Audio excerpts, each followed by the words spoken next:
When my husband and I arrived at my in-laws' house, my mother-in-law greeted us with a smile. However, she only invited my husband inside. When I tried to enter, she glared at me and said, "You're not needed here," and slammed the door shut. I was shocked. I gently opened the door again, but she glared at me with fury. "I heard about it. Your parents are in debt, aren't they? We don't need a wife like that," she said, and slammed the door again. I stood there, stunned, with my bags in hand. Inside, I could hear my husband and mother-in-law laughing and having a good time. I realized I didn't need to put up with this kind of treatment, so I quickly left. My name is Nancy. I'm a 32-year-old doctor working at the hospital my parents founded. I met my husband, John, when he was admitted to our hospital after an injury. He's charming, friendly, and a great conversationalist. Even though he's 5 years younger, he seemed mature and dependable. We got married after a year of dating. He works as a vice president at his father's company. My mother-in-law also worked at the company. Both his parents were thrilled when we got married. Your parents run a big hospital, and now a doctor is becoming our son's wife. It's like a dream. We're so glad to have you, Nancy, my mother-in-law used to say. Every year during Christmas and other holidays, we would visit my in-laws' house. They always welcomed us warmly. I would bring delicious food and drinks as gifts, which they used for New Year's celebrations. My mother-in-law would lead the cooking, and even though I offered to help, she would decline, saying, "Nancy, you work hard as a doctor. Just relax. Your family. Don't feel like you have to do anything." My husband would agree. I always looked forward to these visits. But today was different. My mother-in-law looked at me as if I were an enemy, her gaze cold and piercing. This was the first time I had experienced such coldness from her. Dead at my parents' house. I had never heard of such a thing. I have a younger brother who is also a doctor, and we both work at our family's hospital. Recently, my father called me to discuss his health, but there was no mention of any debt. As I drove home, I remembered a conversation I had with my husband a week ago. Both of us have busy jobs, but that day we happened to come home at the same time. My dad's retiring from being a doctor. He says his eyesight isn't what it used to be, especially for surgery, so they've decided to close the hospital. I told him. My husband looked shocked and exclaimed, "What? The hospital's closing? Do they have debts or something?" I'm not sure about debts, but they're planning to sell the hospital property. So I won't be working at the hospital anymore. I'll be taking a break for a while, I said. But before I could finish, I received an emergency call from the hospital and had to leave immediately. "We'll continue this later," I had said, but there was hardly any time for it afterward. My husband claimed he was busy at work and came home late, and with my night shifts, we hardly spoke. I'm sure he exaggerated our conversation, thinking my parents' hospital had closed due to debts and that I was involved in paying them off. He must have told his parents that. Still, the cold treatment from my mother-in-law was unbelievable. Lost in these thoughts, I was heading home when I heard a phone ringing from my bag. Locked out by my mother-in-law, I had driven off with my husband's belongings still in the car. His phone was in the bag, ringing non-stop. I had never looked at his phone before, but thinking it might be urgent, I decided to check. I pulled over, took out his phone, and tried a few passwords.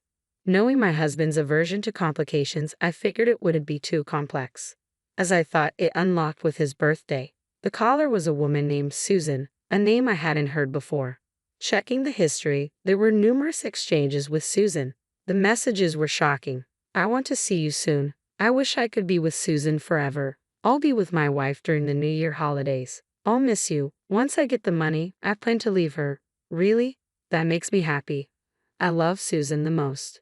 It seemed my husband had been cheating on me. I had thought of my husband, father-in-law, and mother-in-law as kind-hearted people. I was the only one back home, and I couldn't shake off the contents of his phone. I went into his study looking for more evidence. Opening a drawer, I found photos of him with an unfamiliar woman, apparently from a trip, and hotel receipts. There were other shocking discoveries. Unable to come to terms, I decided to visit my parents' house.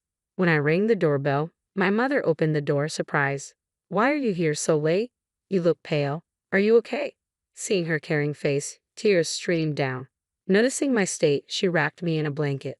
My father, sensing something was wrong, asked what happened. I told them about the in-laws and their unfair treatment. My mother was shocked and my father was furious. "It's so terrible. Ungrateful people. It turned out my husband's family business wasn't doing well. They often approached my father for financial help, which he provided, thinking of me. Maybe you should play along for a while and see their true colors, my father suggested. It seemed intriguing at the time.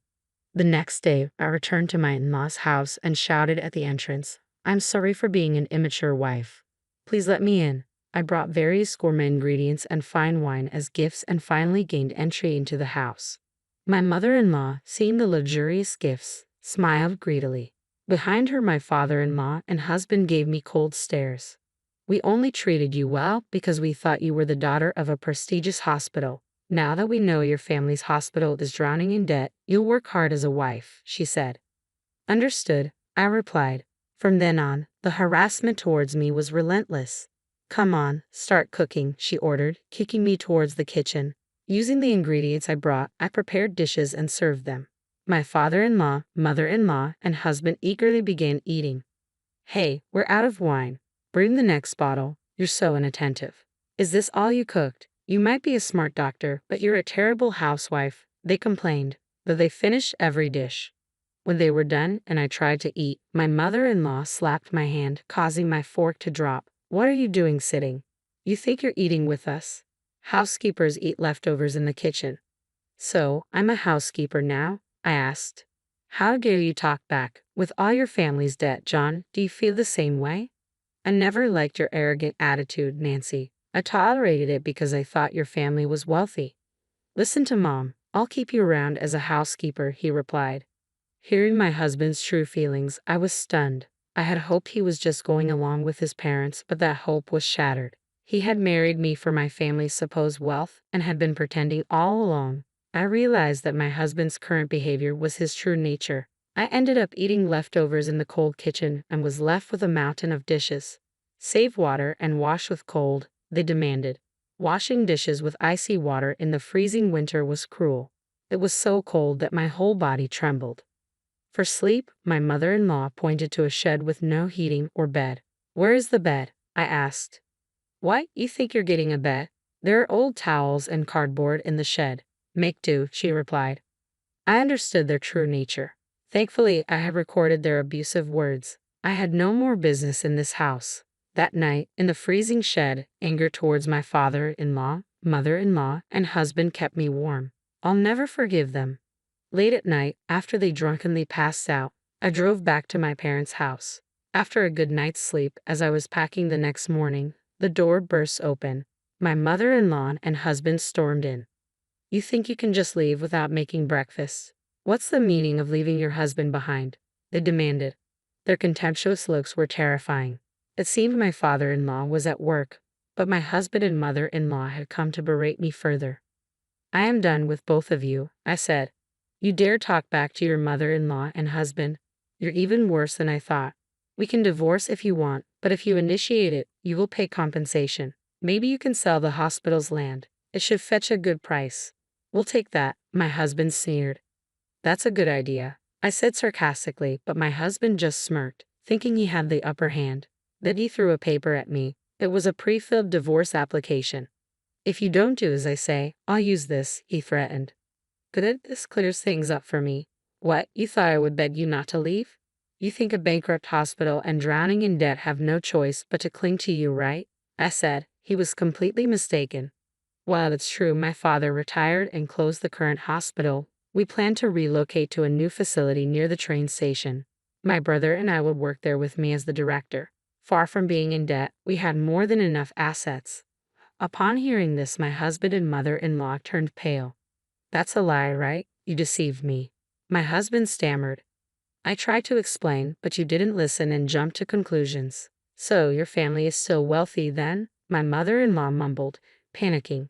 "Can we forget everything that happened yesterday and today? We have always been on good terms, right?" she pleaded. After all the insults, she now wanted to forget everything. It was laughable. "I'm shocked that you have spewed such terrible abuse at me and now ask me to forget everything. Remember, I'm just the housekeeper, right?" "No, that was a misunderstanding." "I'm sorry, please let it go," my mother-in-law pleaded. "It's too late. I know your true feelings. By the way, my father will be taking back the $100,000 he loaned to your company." "What? How did you know about that?" "We don't have that money." My husband started to panic, realizing the gravity of his mistake. Nancy, I'm sorry. I should have defended you from Mom. I promise to protect you from now on. You mean protect Susan, right? How did you know about Susan? You were cheating while pretending to work late. I have all the evidence. I showed him the photos and email exchanges on my phone. He stared at the evidence, sweating profusely. You will be the one paying compensation. Susan was just a fling I met at a bar. I'll break up with her. Please forgive me. He began to apologize, looking pitiful as he drooled onto the floor, making him look miserable.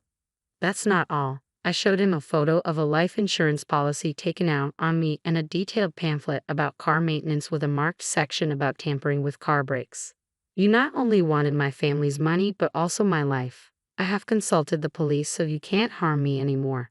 My company's in trouble. I need the money. Please help me. Don't joke. We'll communicate through lawyers from now on. I never want to see your face again. As he lunged at me, my father and brother emerged from the back room, grabbing his arm and protecting me. My husband, pinned to the ground, cried while my mother-in-law stood there stunned. The house was purchased under my name. I'll be selling it, so please leave as soon as possible. My husband and mother-in-law, who always had an excuse not to leave, were sadly sent away by my brother. After that, I got a divorce. I received compensation from my husband and the woman he cheated with. He kept begging to get back together, but when I threatened to consult the police due to his persistence, he stopped coming around. Through a lawyer, I demanded repayment from my father-in-law's company, and the $100,000 my father had lent was safely returned. My father-in-law's business, already struggling, went bankrupt with a lot of debt. My father-in-law, mother-in-law, and husband now live in an old apartment, juggling multiple part-time and day jobs but can't seem to keep up with their debts. I work as a director of a newly built hospital with my brother's help. We are dedicated to helping those suffering from injuries and illness. It's fulfilling every day. I bought a comfortable apartment near the hospital and am enjoying living my own life.